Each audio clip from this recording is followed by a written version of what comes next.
غار ثور ہے، مکے کا سب سے اونچا پہاڑ ہے۔ جب مشرکین نے تنگ کیا،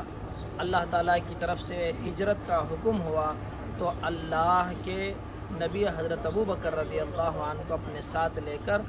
اس غار میں آ کر روپوش ہوئے۔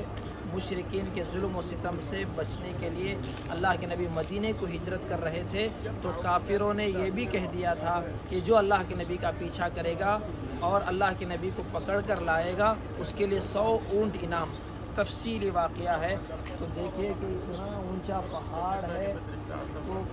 اس پر تو اللہ کے نبی کو حضرت ابو بکر رضی اللہ عنہ اوپر چڑھ رہے تھے، تو درمیان میں حضرت ابو بکر رضی اللہ عنہ نے اللہ کے نبی کو اپنے کاندھوں پر بٹھا کر اٹھایا تھا، اور 3 دن اور 3 رات رہے تھے۔ تو مشرکین یہاں پر بھی پیچھا کر کے آ گئے، تو کبوتر نے انڈے ڈال دیے وہاں پر غار کے پاس، اور بکری نے جالا تان دیا۔ تو مکری کے بارے میں اللہ تعالیٰ نے قرآن ہی کے اندر آیت نازل فرما دی، سورہ عنکبوت۔ اور جس کبوتر نے انڈے ڈالے، تو آپ دیکھیں گے کبوتروں کی نسل کو اللہ نے باقی تک کہا ہے کہ وہی کبوتر کی نسل کو اللہ تعالیٰ نے چلایا۔ تو بہرحال 3 دن 3 رات، اور جو وہ واقعہ حضرت ابو بکر رضی اللہ عنہ کو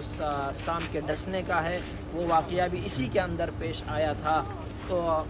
یہ مقدس زمین ہے، بعض لوگ چڑھتے ہیں یہاں دیکھیں، لیکن چڑھنا گرنا کوئی فضیلت کی بات نہیں ہے، لیکن محبت میں لوگ چڑھتے ہیں۔ محبت ایک ایسی چیز ہے، حبک الشیء یعمی ویسم۔ اور اللہ کے نبی جب قریب آ گئے کافرین تو دیکھ رہے تھے، تو اس وقت میں اللہ کے نبی نے فرمایا، پارہ نمبر 10 ہے، سورہ نمبر 9 سورہ توبہ آیت نمبر 40 میں، لا تحزن ان اللہ معنا، اے ابو بکر ڈرنے کی ضرورت نہیں ہے، اللہ ہمارے ساتھ ہے، یہ کافر ہمارا کچھ نہیں کر سکیں گے۔ تو 3 دن 3 رات کے بعد 2 اونٹنیاں لا کر ابو بکر ایک پر، حضرت رسول اللہ صلی اللہ علیہ وسلم ایک پر سوار ہو کر